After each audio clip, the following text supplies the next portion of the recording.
Masechet Dishmaya, Masechet Gitin, Daf Mem Zayin, et nous commençons au milieu de la page. À la Mishnah, Mocher et Tzadeu Loved Kochavim. Toujours dans les halachot, Mipne Tikkun Haolam, les takanot.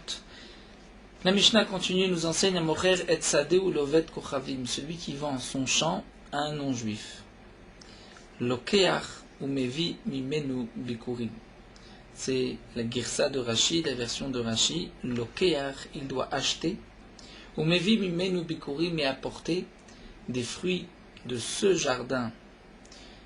Des bikurim, les prémices. Puisqu'un homme qui a un champ a l'obligation d'apporter les prémices, les bikurim, lorsque ce champ a été vendu à un non-juif, donc théoriquement, le non-juif n'a pas d'obligation d'apporter des bikurim. Bikurim, c'est une mitzvah qui a été donnée au Bnei Israël. Malgré tout, les chachamim lui ont imposé à ce juif qui a vendu son champ, il doit racheter les fruits, les bikurim du champ à n'importe quel prix, afin que, par la suite, il puisse apporter donc ces bikurim, et afin qu'un homme ne prenne pas l'habitude de vendre son champ en Eretz Israël à un non-juif.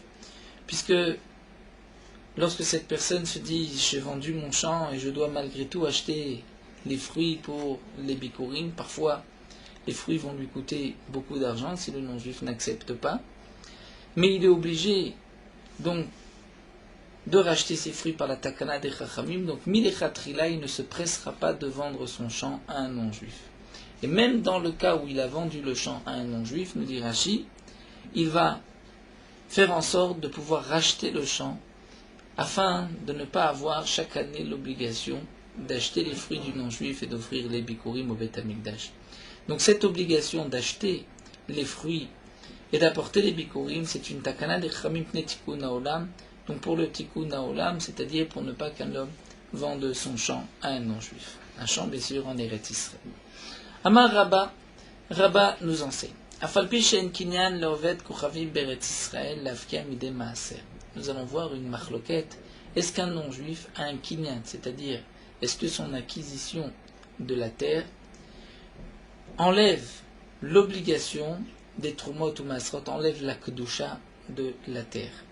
Sur tout ce qui pousse en Eretz Israël, il y a une obligation de trumot ou de maasrot, parce que les fruits ont une certaine kedusha. Est-ce que cette kedusha, par l'achat de l'on achète la terre, est-ce que cette kedusha disparaît ou pas? Rabba nous dit, afalpi she'en kinyan, même si le non-juif a acheté la terre, mais il n'a pas acheté, il n'y a pas de kinyan, d'acquisition, pour que l'afkia midei maaser, pour qu'il n'y ait plus d'obligation de maaser. Donc d'après Rabba, lorsque un non-juif a acheté un terrain en Eretz Israël, il y a une obligation de trumot ou maasrot.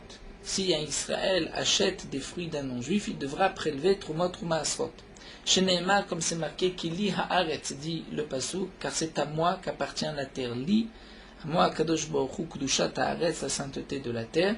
Et cette sainteté de la terre ne peut pas être enlevée, même si un non-juif a acheté la terre. Aval, mais nous dit Rabba, bien que le kinyan, donc lorsqu'un non-juif fait une acquisition sur un terrain en Eretz Israël, il ne peut pas enlever la kedusha de la terre, mais il devient malgré tout propriétaire de la terre. Aval yesh kinyan lovet kochavim beretz Israël, l'arforba borot shechinu meharot. Il peut, si le non-juif veut, creuser des puits. Borot, ce sont des puits qui sont ronds, shechin carré, meharot, c'est les rectangulaires. Il y a aussi un toit, c'est la mehara. Shenema, comme c'est marqué dans le pasuk, Hashamayim shamayim lashem vehaaretz natan livnei adam. Le ciel appartient à Kadosh Baruch Hu, mais la terre a été donnée aux hommes. Donc si le non-juif achète le terrain, il pourra faire ce que bon lui semble, c'est-à-dire creuser des trous, borot, shechinu meharot, mais il n'enlève pas la kedusha de la terre. Ça, c'est ce que pense Rabba. Rabbi Lazar Omer, afalpi she'esh kinyan levet kochavim beretz Israël lavkia midei maaser. Rabbi Lazar lui pense le contraire. Le non-juif, lorsqu'il achète le terrain, il va enlever la kedusha de la terre et il n'y a plus d'obligation de maasrot. Afalpi she'esh kinyan levet kochavim beretz Israël lavkia, pour enlever midei maaser du maaser. Sheneema, comme c'est marqué, degancha velo degan lovet kochavim. La Torah dit, tu devras donner la terouma, réchit degancha, début de ton dagan, donc degancha au Israël, velo dagan ovet kochavim, mais pas la récolte d'un non-juif. Aval, Donc même si le non-juif peut enlever l'obligation de maaser, puisque c'est seulement sur des gancha ce qui appartient aux juifs et non pas ce qui appartient aux non-juifs, mais le non-juif n'a pas de kinyan, de possibilité d'acquérir la terre pour pouvoir construire à l'intérieur, creuser des borot, shechin ou maharot, des creuser la terre. Chez Neymar, puisque c'est marqué dans le pasouk l'Hashem haaretz. Donc après Rabbi Lazar, on est d'oresh le pasouk l'Hashem haaretz pour dire que la terre appartient à Kadosh Baruch Hu. On n'a pas le droit de changer, de faire un trou dans cette terre, mais malgré tout, le non-juif a un kinyan et il enlève l'obligation de maaser. Donc Bema et Kamefligé, la Gemara nous dit quelle est leur machloket. Comment expliquer leur machloket? La machloket, c'est la dracha. Marsava, degancha velo degan ovet kochavim. C'est marqué dans le pasuk degancha, reshit degancha.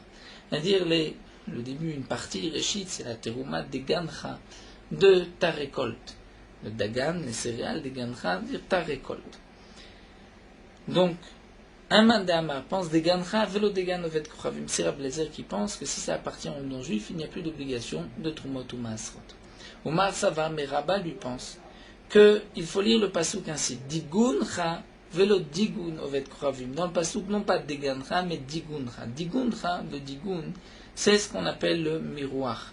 C'est-à-dire lorsque on va terminer ce qu'on appelle le gmar melacha, on avait l'habitude de prendre tous les céréales, d'en faire un tas, et ensuite même d'aplatir le haut du tas, et c'est à ce moment-là que commence l'obligation de trumot ou maasrot.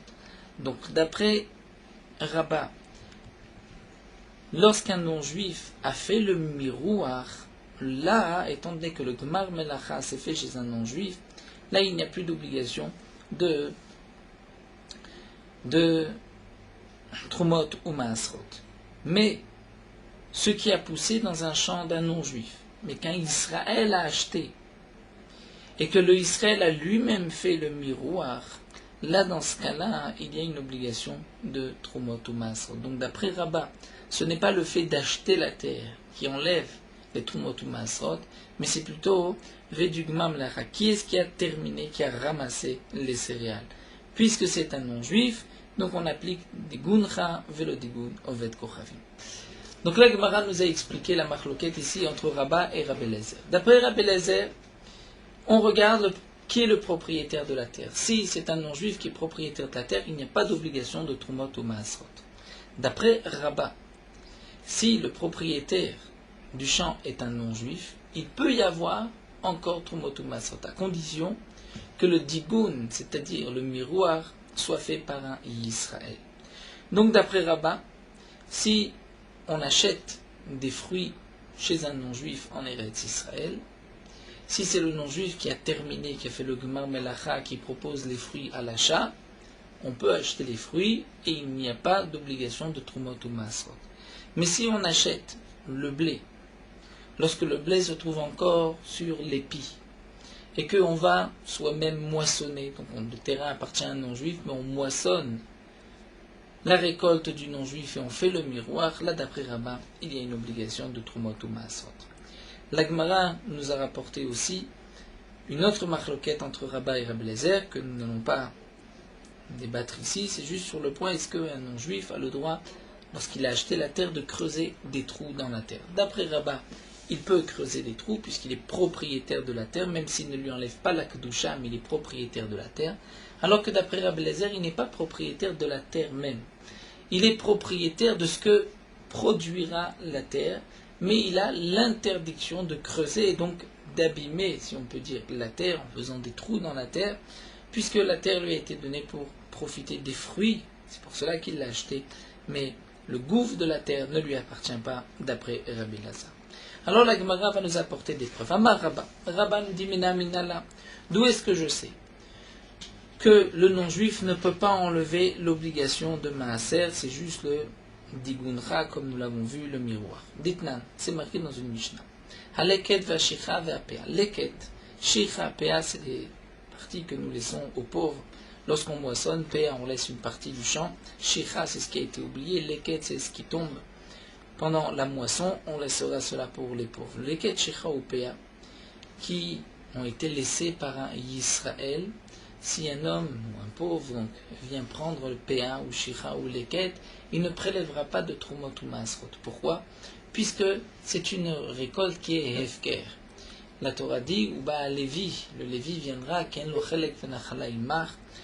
Donc le Lévi viendra prendre, c'est le Maaser, mais dans le cas de Leket, Shira ou Péa, où tous les pauvres peuvent se servir, ce n'est pas que le Lévi, puisque Rachid nous explique, la dracha, c'est Uba Lévi qui en lo chelek v'nachala imar. Le Lévi il viendra prendre le Maaser parce qu'il n'a pas de part. La terre ne lui a pas été partagée. Mais sur la Shira ou Péa, ça a été donné au Lévi comme au Israël. Donc le Lévi pourra se servir les Ket Shira ou Péa. Donc on ne pourra pas appliquer le pasuk qui en lo chelek v'nachala imar. Donc il n'y a pas d'obligation de Maaser. Donc les Ket Shira ou Péa d'un juif, il n'y a pas d'obligation de prélever le Maaser parce que c'est Hefker. La Mishnah nous dit quel est le din de Leket Shira ou Péa chez l'Oved Kochavim. Un non-juif a laissé Péa, a laissé Shira, a laissé une part pour les pauvres. Bien Chayavim be Maaser. Si on ramasse ce blé, Leket Shira ou Péa du non-juif, il y a une obligation de Maaser. Et là, Imken, Ifkir. Sauf si le non-juif a été mafkir, c'est-à-dire a dit je laisse tout ceci, celui qui veut se servir pourra se servir. Donc là, c'est Ifker, il n'y a pas d'obligation de Maaser. Hechidame, la Gemara se penche sur la Mishnah pour apporter la preuve de Rabbah. De quel cas on parle? Ilima de Israël. Si la récolte a poussé chez un Israël, Velekitin ou Oved Koravim, mais c'est un non-juif qui a ramassé la Leket Shira ou Péa. Et donc, ce qui est marqué Leket Shira ou Péa chez l'Oved Koravim, cela signifie que c'est le Oved Kochavim, le non-juif, qui a ramassé. Donc ça a poussé chez un Israël, mais ça a été ramassé par un non-juif. Et on se pose la question du Maaser, dans quel cas? Rachid nous explique, c'est si le non-juif a ensuite vendu cette PA à un Israël. Donc on dira, voici ce que la Mishnah nous dit, Chayavim be Maaser, il y a une obligation de Maaser. Le Israël qui a acheté du non-juif devra prélever le Maaser. Elaim Kanifkir, sauf si il a été mafkir. Qui a été mafkir? Donc bien évidemment, dit Rashi, le premier propriétaire. Et donc la Gemara demande Elaim Kanifkir si le premier, le Israël, le propriétaire a été mafkir, à mafkir et kaimé, de toutes les manières c'est efker, puisque kol leket shira ou péa c'est efker.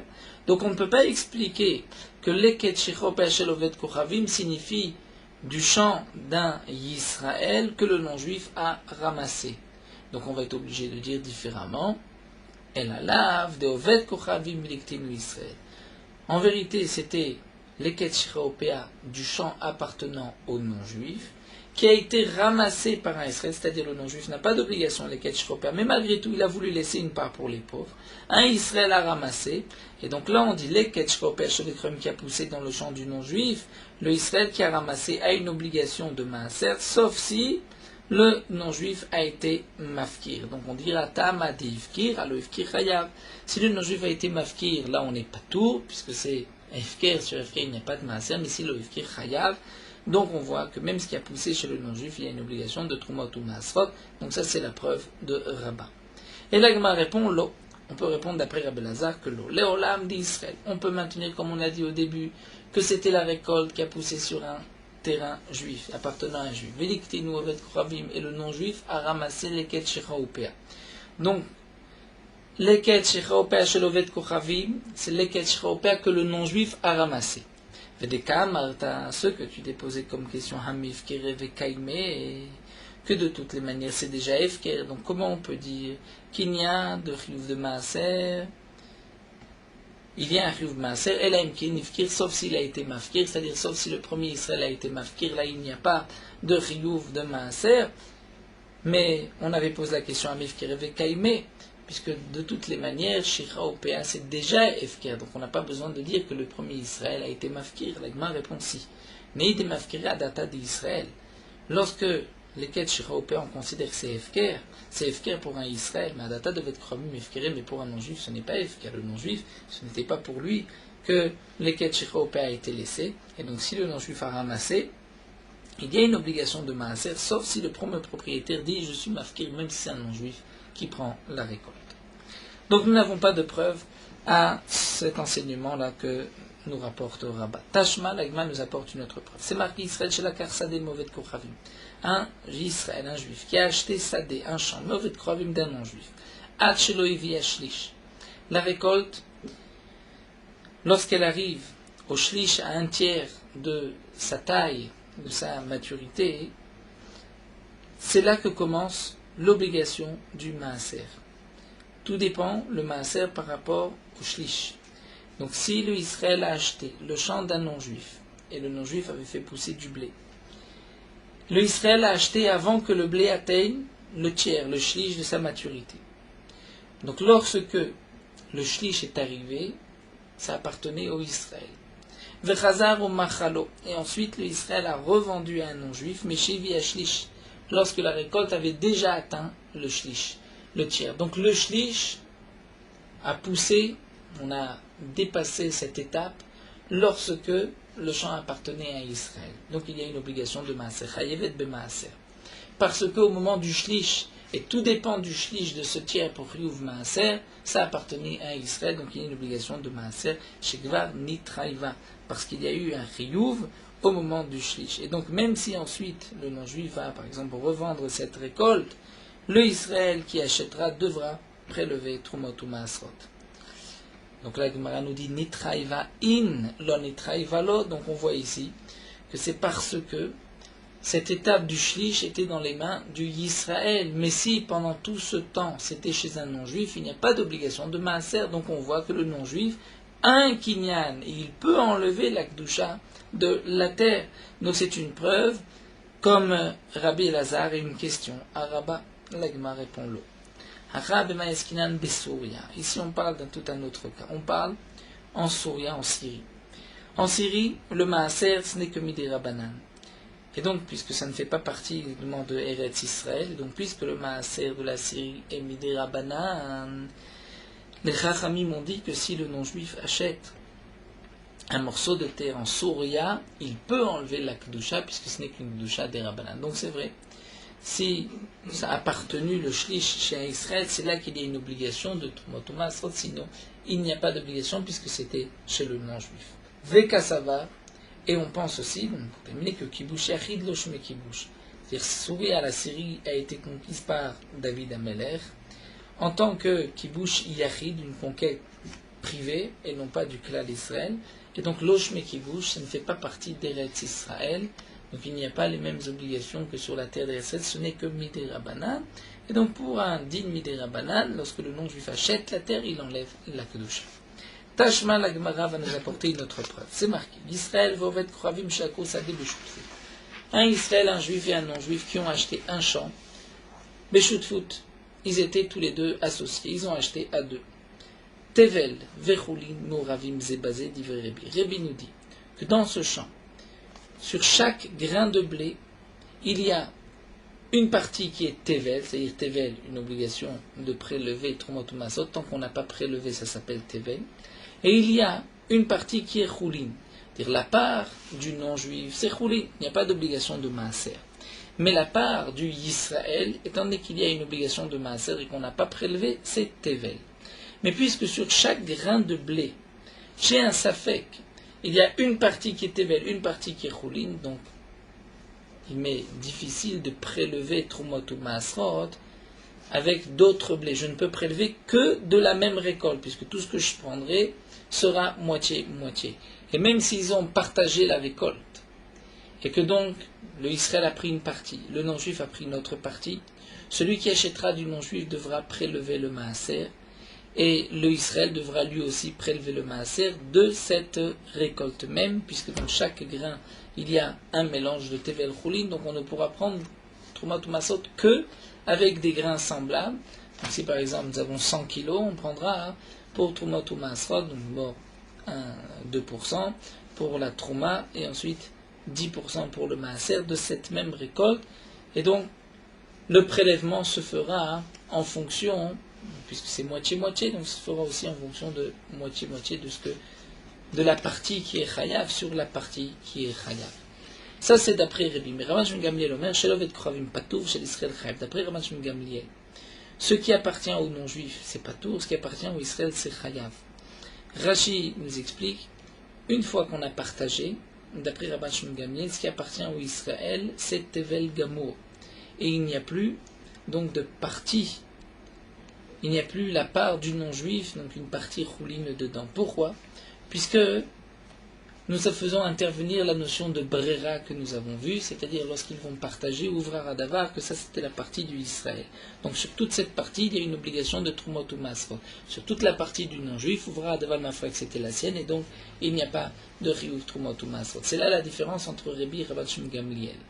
Rabbi pense que en brera, donc même lorsqu'ils vont partager, il y a encore, on dire, une partie qui appartient au Israël, une partie qui appartient aux non-juifs, donc une partie chayav et une partie qui est choulin, dans ce qui a été donné au Israël, et de même ce qui a été donné aux non-juifs, il y a une partie tevel et une partie choulin. D'après Rabban Shimon Gamliel, une fois qu'ils ont partagé, le Israël a sa part qui est chayav, et le non-juif a une part qui est patour. Donc le Israël, puisque c'est une récolte qui est chayav, pourra prélever même d'autres blés qui est chayav sur ce blé-là, ou de ce blé-là sur autre chose.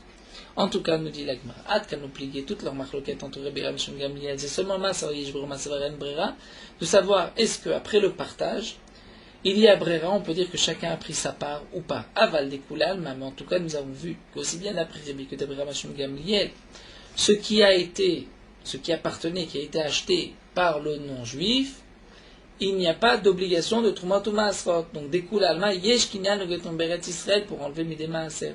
D'après Rabbi, puisque sur chaque grain de blé, il y a une partie qui est rouline, la partie du non-juif, donc on voit que ce que le non-juif a acheté, il n'y a plus de Trumot ou Maasrot.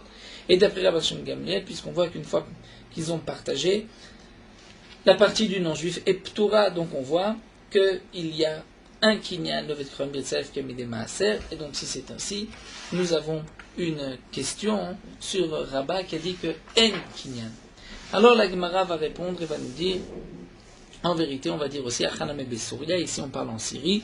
Le Kasava Kibush Achid le Shmi Kibush, la conquête de David Amelech n'est pas un Kibush, n'est pas une conquête, donc ce n'est qu'un Chiyuv Midi Rabbanan, puisque ce n'est qu'un Chiyuv Midi Rabbanan, lorsque le non-juif a acheté la terre, il a effectivement enlevé l'obligation de Tumot Masot Midi Rabbanan. Mais si c'est Eretz Israël, l'obligation est Minatora, même si le non-juif achète, il ne peut pas enlever les Trumot, l'obligation de Trumot ou Masot. La Gemara continue. Amar Apriya Baravin Tashma. Amocher Sadoulovet Kouravim, nous allons apporter une autre preuve. Notre Mishnah, c'est marqué que celui qui a vendu son champ à un non-juif, Lokearumevi Bikurim, il devra acheter et apporter des Bikurim Tikkun Haolam. Pour le Tikkun Haolam, c'est-à-dire pour, comme nous l'avons vu dans la Mishnah, afin que cet homme-là ne prenne pas l'habitude de vendre son champ à un non-juif, puisqu'il sait qu'il doit donc racheter les fruits pour amener les bikurim. En tout cas, on voit que Mipnei Tikkun Haolam il midoraita lo.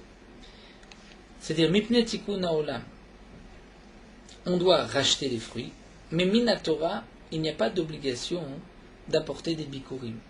Donc si Minatora, il n'y a pas d'obligation d'apporter des bikurim, c'est que Yesh Kinyan, parce que si on dit En Kinyan Lovet Kravim, le non-juif n'a pas d'acquisition.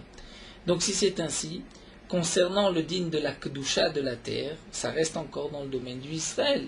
Donc c'est comme si le Israël a une mitzvah d'apporter des bikurim. Donc il est évident qu'on va l'obliger à acheter les fruits. Puisqu'on voit qu'on ne l'oblige pas minatora mais que midera banan, c'est parce qu'en vérité, yesh kinyan, donc le non-juif a acquis les fruits et il n'y a pas d'obligation de bikurim parce que tout lui appartient, ça appartient au non-juif. Et on ne peut pas dire que concernant les bikurim, ça appartient encore au Israël. Et donc, minatora, le Israël n'est pas obligé d'apporter les bikurim et ce n'est que midera banan qu'on l'oblige à apporter des bikurim. C'est là la différence, nous dit Rashi, entre les Trumot ou Maasrot et Bikurim. C'est que Trumot ou Maasrot, ce n'est pas une obligation sur la personne. Si on ne veut pas manger de fruits, on n'est pas obligé de prélever Trumot ou Maasrot. Mais Bikurim, c'est une obligation d'apporter des Bikurim. Donc si vraiment on dit que le non-juif n'a pas d'acquisition sur la terre pour les mitzvot, donc pour toutes les mitzvot de la terre reste la propriété du Israël. Donc le Israël a une mitzvah d'apporter le bikurim. Il est évident qu'il doit aller acheter des fruits et apporter ses bikurim, puisqu'on voit que ce n'est que Netakanatao Tikkun Haolam. Donc ce n'est pas que En kinyan, c'est qu'au contraire, yesh kinyan. Amar Ravashi, Ravashi répond non. En vérité, j'étais takanotav. Il y avait 2 takanot. Mais karav ou été midoraita. En vérité, minatora, au début, lorsqu'un homme avait vendu son champ à un non-juif, eh bien, le din était, tu as vendu la propriété du champ. Mais par rapport à la kedusha de la terre, au mitzvot de la terre, ça reste ton champ. Donc, puisqu'il y a une mitzvah de bikurim, tu dois aller apporter des fruits, acheter des fruits et apporter des bikurim. Donc, c'est ce que faisait le juif au début. Seulement, kevan lechazou de kamikre ou mezavne. Ensuite, les chamim ont vu que puisque de toutes les manières les gens devaient apporter des bikurim, donc les gens se sont dit, mais si j'apporte les bikurim, c'est que je n'enlève pas la kedusha de la terre, donc c'est pas si grave de vendre à un non-juif. Donc des kamikri ou mezavne, des savres, ils ont vu que les gens continuaient à vendre, des savres bigushat kaimum, puisque les gens se disaient, tiens, puisque j'ai une obligation de bikurim, c'est que la kedusha reste, je n'enlève pas la kedusha de la terre, donc après tout, pourquoi ne pas vendre? Donc les gens se mettaient à vendre. Donc les chamim ont dit, ah, vous vendez la terre, takenu leo de lolitu. Ils ont institué que cette fois-ci, on n'apporte plus de bikurim. Bien que Minatora, il fallait apporter des bikurim. Là, la takana était, on n'apporte pas de bikurim. Afin que les gens se disent, tiens, on n'apporte pas les bikurim. Donc, si je vends, j'enlève la kedusha, donc je n'ai pas le droit de vendre, je vais faire attention, je ne vends pas. Mais comme, quand les chamim ont vu que de toutes les manières, celui qui n'avait pas le choix était obligé de vendre, mais ensuite, les terrains restaient chez le non-juif. Pourquoi? Puisqu'il n'avait pas d'argent, il ne pouvait pas racheter. Donc les chamim ont dit, Adar takinu lehu delitu. Donc si c'est ainsi, on va instituer. Vous avez maintenant l'obligation d'apporter les bikurim, d'acheter chez le non-juif les fruits pour apporter les bikurim. Et donc, les gens vont se dire, puisque je dois acheter, ça me coûte de l'argent, donc autant racheter complètement le champ. Et dorénavant, on ne vendra pas un champ à un non-juif. Donc, effectivement, l'Agma a répondu, le tikkun haolam, ce n'est pas d'apporter le bikurim. C'est vrai que Minatora, on devrait apporter le bikurim. Le tikkun haolam, c'est que après la takana, c'est-à-dire il y avait 2 takanot, au début le chamim avait vu que les gens apportaient des bikurim Minatora, mais se permettaient de vendre les gens, donc ils ont dit on n'apporte plus de bikurim, ça c'est la première takana. Ensuite, lorsque les gens ont commencé à vendre et à laisser le champ chez le non-juif, le chamim, pour une deuxième takana, sont venus dire non, dorénavant tu dois acheter les fruits afin que tu rachètes le terrain, puisque ça te coûtera trop cher chaque année d'acheter les fruits, et aussi, dorénavant tu ne vendras pas le terrain. Donc nous avons là terminé avec cette marloquette entre Rabat et Rabbi Elazar.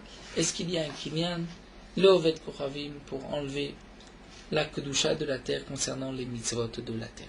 Et la Gemara continue. À propos des bikurim, itmar amocher sadeu les perot. Si un homme a vendu son champ, les perot, pour les fruits. Comme nous l'explique ici Rashi. À l'époque, lorsqu'un homme vendait un champ, il ne le vendait que jusqu'au Yovel, puisque chaque terre appartenait à une personne, c'était l'héritage de son père,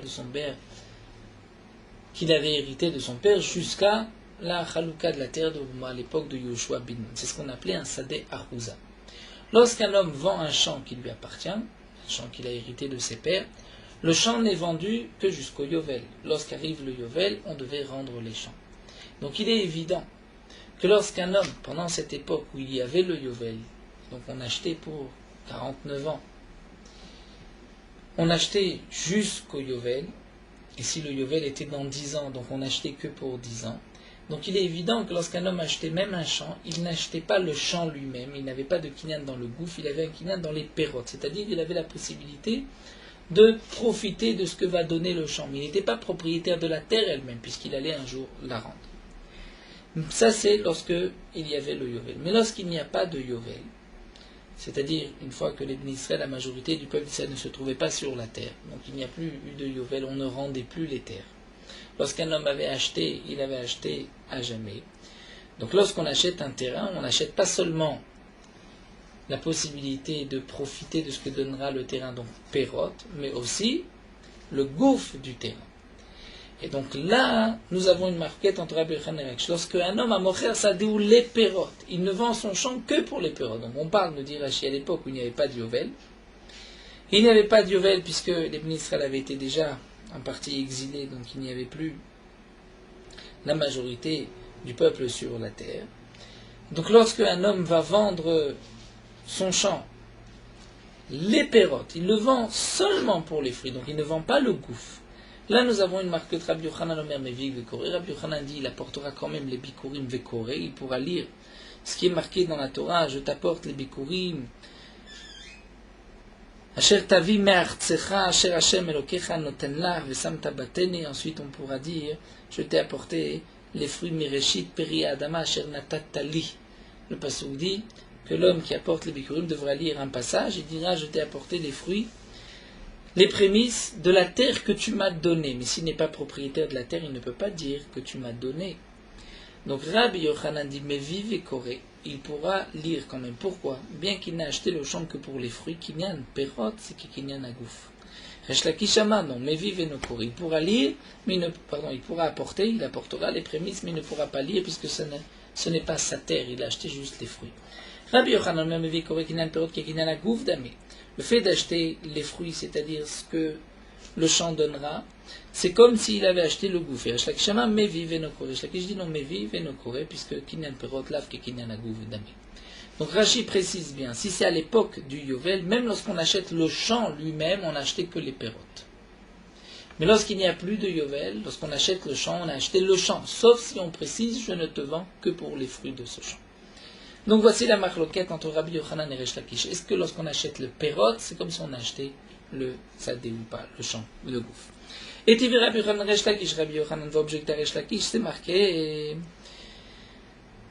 ושמחת בכל הטוב אשר נתן לך השם אלוקיך ולביתך אתה והלוי והגר אשר בקרבך. À propos des bikurim, Torah dit tu te réjouiras ce que ta Kadosh Baruch Hu t'a donné à toi ולביתך et à ta maison. ולביתך, ta maison c'est aussi ta femme. Mais la mèche Adam mevi bikuri ishto vekore. Un homme apportera le bikurim de sa femme et il pourra lire, il pourra dire de Mereshit Peri Adama Asher Natatali, c'est-à-dire lorsqu'une femme a apporté au foyer des biens Nirse Miloug, le mari ne va manger que les fruits, il n'est pas propriétaire du terrain, mais il pourra profiter des fruits. Donc le terrain a donné des prémices, le mari apportera les prémices et va aussi pouvoir lire Adama Asher Natatali. Donc on voit, dit Rabbi Yochanan, que Kinyan Perot, c'est comme le gouffre puisqu'il peut dire la terre que tu m'as donnée. Amarle Resh Lakish répond non, Shane Atan Dirtivul Betecha. Là-bas c'est différent puisqu'il y a un pasouk. Puisqu'il y a un pasouk, donc la Torah dit dans ce cas-là tu pourras lire, mais c'est vrai que généralement ce n'est pas Kekinyan Agouf. Vikadamri, d'après une autre version, c'était le contraire. Et tu verras Rabbi Shimon ben Lakish, Rabbi Yochanan, c'est Resh Lakish qui a posé la question à Rabbi Yochanan, puisque c'est marqué Ul Betecha. Donc de là on apprend Melamed Shadam Mevi Bikuri Ishto Vekore. Un homme pourra apporter les bikurim de sa femme, c'est-à-dire du nirsemilo que sa femme a apporté, il pourra lire. Donc ça s'appelle Adama Shanatatali. Resh Lakish nous dit Hatam ou dirtivul betecha. Là-bas, pourquoi on pourra lire? Pourquoi on dit là-bas que c'est Kikinyan Agouf? Parce que la Torah le précise. Aval Be'alma, mais ailleurs, si la Torah n'a pas précisé lorsqu'un homme a juste acheté Kinyan Perot, on ne dira pas que c'est Kikinyan Agouf. Donc c'est une preuve à Resh Amarle, Rabbi Yochanan dit non, au contraire, Tama Didi Name Meacha Kamina. Au contraire, moi ce que je dis, que Kinyan Perot, que Kinyan Agouf, je l'apprends d'ici, je l'apprends de la femme. Je ne dis pas que c'est une exception, je dis que ici, la Torah nous dit tout Kinyan Agouf, tout Kinyan Perot, c'est que Kinyan Agouf. Et Tivé Lagma continue avec une autre objection. Haya Baba Derech. Si un homme était en chemin, ou Bikuri, Ishto Beyado, il a les Bikurim de sa femme. Donc toujours des Nirsemilou que la femme a apporté, le mari peut manger les Perotes. Le mari mange les pérotes, mais il a les bikurim de sa femme, donc Shama, il a entendu chez Metaishto que sa femme est morte. Puisque sa femme est morte, donc il a hérité le terrain. Puisqu'il a hérité le terrain, la terre lui appartient. Donc Meviv et Koré, il pourra apporter et lire. Il pourra dire la terre que tu m'as donnée, puisque la terre lui appartient maintenant. Donc là, Agma nous dit Metahin, le Metalo, c'est seulement si sa femme est morte, sa femme n'est pas morte. Et qu'il n'y a que Kinyan Perot, la terre ne lui appartient pas. Donc là, nous avons une question sur Rabbi Yochanan, puisque Rabbi Yochanan dit Kinyan Perot, que Kinyan Agouf, là on voit que non. L'Agmara répond, Rabbi Yochanan répond, Huadi Nafalgav de l'Ometa. En vérité, même si elle n'est pas morte, il peut apporter les bikurim. Seulement, Meta et Trechele. Meta, c'est-à-dire, pourquoi c'est marqué Meta? C'est pour nous donner un chidouche. Salka de Tachamina, j'aurais pu croire l'Ixor, on devrait faire une xéra, que cet homme ne peut pas apporter et lire les bikurim. Pourquoi? Mishum de Rabbi Yosef Berapranina, à cause de cet enseignement que nous allons voir de Rabbi Yosef Berapranina, où Rabbi Yosef Berapranina pense que la lekira et la va'a doivent se faire par la même personne. C'est-à-dire, lekira prend des fruits, l'amener au Beth Amikdash. Damar Rabbi Sebra Pranina. Rabbi Sebra Pranina dit, si un homme a pris des fruits, a récolté des fruits, le chagrin biyat shliach, il les a envoyés par l'intermédiaire d'un shliach, ou met shliach baderer. Et le shliach est mort en chemin. Et donc, cette personne a lui-même, le propriétaire, a amené les fruits, mais vive et no koré. Il apportera, mais il ne pourra pas lire. Pourquoi? Chez Nehema, puisque c'est marqué Vela karta ve'eveta. Le passouk dit tu prendras et tu amèneras. Il faut que celui qui ait pris des fruits et les a amenés, ce soit la même personne.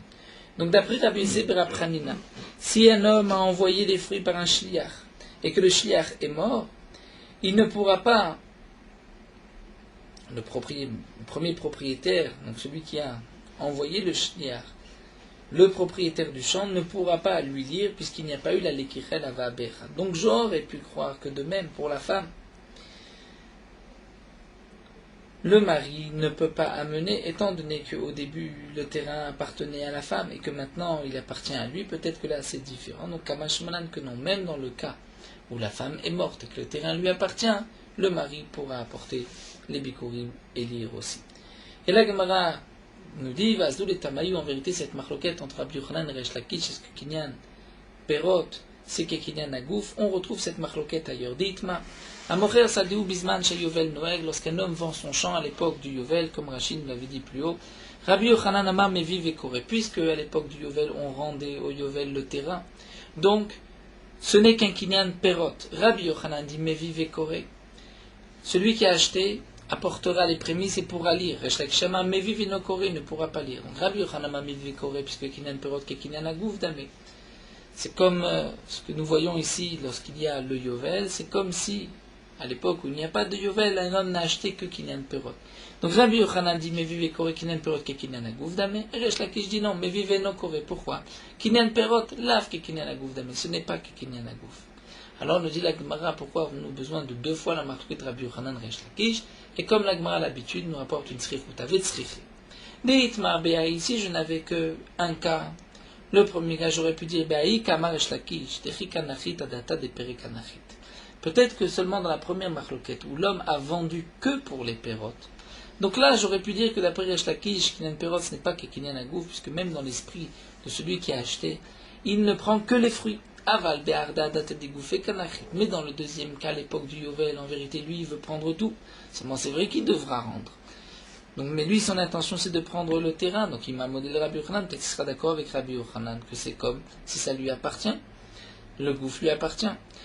Et donc, le kamashman, que non, que même dans ce cas-là, il y a la marloquette. Resh Lakish n'est pas d'accord. Vite, Marbéassi nous avait rapporté la deuxième marloquette. J'aurais pu dire Be'akam Rabbi Yochanan. Seulement dans ce cas-là, que Rabbi Yochanan dit Perot, c'est Kekinyan Agouf. Pourquoi? Parce que cette personne pensait prendre aussi le gouffre. Aval Be'ach, il m'a modélé Resh Lakish, mais dans le premier cas où il n'a acheté que les fruits, j'aurais pu dire que Rabbi Yochanan est d'accord avec Resh Lakish, que Kinyan Perot, ce n'est pas Kekinyan Agouf. Donc, Tzricha, j'ai besoin de dire que même dans ce cas-là, Rabbi Yochanan pense que Kinyan Perot, Kekinyan Agouf. Donc nous allons nous arrêter ici. La Gemara poursuivra encore avec deux autres preuves. Et la Gemara essaie aussi de nous rapporter des Tanaïm, qui pensent comme cette marloquette de Rabbi Yochanan et Resh Lakish. Nous poursuivons avec Morot Halacha, Daf Mem Zayin.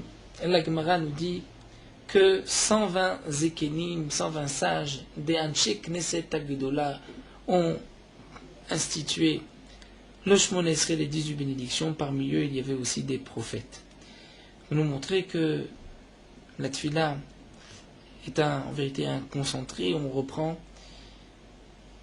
des psukim et des mots qui sont rapportés dans des psukim de la Tfila.